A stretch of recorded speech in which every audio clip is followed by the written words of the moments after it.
আজকের video topic আমরা কোনো এফডির এগেনস্টে কীভাবে ফর্ম নম্বর 121 জমা দেব ব্যাংকে, তো সেটার আমাদের ডিটেলস পার্ট এতে রয়েছে আমাদের যে আপনাদের যে ডিক্লারেশন চেয়েছে যে এই সমস্ত জিনিস কী কী লাগবে। এফডি ফার্স্ট আপনি ধরুন কোনো এফডির এগেনস্টে জমা দিচ্ছেন, তো সেই এফডিটা এখানে এফডি ডিটেলসটা দেবেন, এফডি অ্যাকাউন্ট ডিটেলস।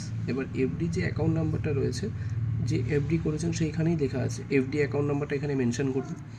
আপনার নাম এখানে বক্সে মেনশন করবেন, অ্যাড্রেস যেটা আপনার পার্মানেন্ট অ্যাড্রেস সেই অ্যাড্রেস এখানে মেনশন করবেন, পার্মানেন্ট অ্যাকাউন্ট নাম্বার এখানে নাম্বার মেনশন করবেন।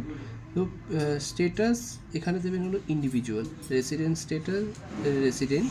আপনি যদি 60 বছরের মধ্যে কোনোবার ট্যাক্স দিয়ে থাকেন তাহলে সেখানে যদি ট্যাক্স দেন তাহলে ইয়েস, যদি ট্যাক্স না দিচ্ছেন তাহলে নো। ইমেল আইডি মেনশন করবেন, যেটা আপনার ইমেল আইডি সেম ইমেল আইডিটা এখানে অবশ্যই মেনশন করবেন। কন্ট্যাক্ট নাম্বার ডিটেলসে এখানে কান্ট্রি কোড চেয়েছে, যে কান্ট্রি কোড আমাদের ইন্ডিয়ান হলো 91, তাহলে 91 দিয়ে এখানে আপনার যে ফোন নাম্বারটি রয়েছে সেখানে ফোন নাম্বারটা দেবেন। ট্যাক্স ইয়ার ফর ডে, কোন বছরের জন্য আপনি ট্যাক্সের ডিটেলসটা দিতে চাইছেন, এখানে দিচ্ছি 26-27 এবছরের জন্য। কেন দিচ্ছি, 2026 এপ্রিল থেকে যদি শুরু হচ্ছে 27 মার্চে গিয়ে শেষ হবে। তো এই যে 26-27 দিলাম। এবার nature of income, nature of income ধরুন আপনার নেচার অফ ইনকাম যেটা দিয়েছেন আপনি এফডি ইন্টারেস্ট থেকে ইনকাম করেছেন, তো সেখানে এফডি ইন্টারেস্ট, তাহলে এখানে এস্টিমেট কত টাকা আপনি ধরুন এই ইন্টারেস্ট পেয়েছেন, ধরুন 15,000 টাকা আপনার এফডিটা থেকে ইন্টারেস্ট এসছে।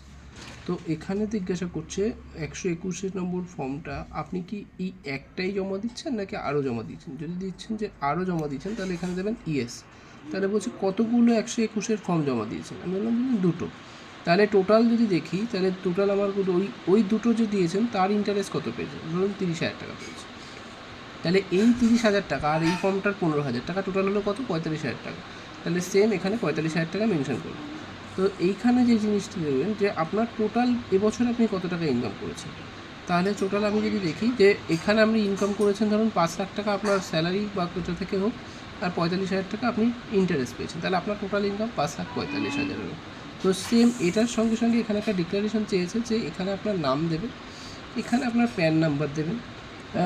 এখানে প্যান নাম্বার দেওয়ার সঙ্গে এখানে আপনি যখন ফিল আপ করছেন কোথা থেকে ফিল আপ করছেন সেটা প্লেস, যে ডেটে জমা দিচ্ছেন ডেট, এখানে সিগনেচার করবেন আপনার যে সিগনেচার, আর এখানে আপনার নেম এটা। আর এইখানে যদি আপনি আগের বছরের জন্য জমা দিচ্ছেন তাহলে এখানে হয়ে যাবে কিন্তু 25-26, ঠিক আছে, 25-26 এটা একটু মাথায় রাখবেন। কোন ফিনান্সিয়াল ইয়ারেরটা আপনি জমা দিচ্ছেন সেটা মেনশন করবেন, পার্মানেন্ট অ্যাকাউন্ট নাম্বার, আপনার প্যান নাম্বারটা এখানে মেনশন করবেন।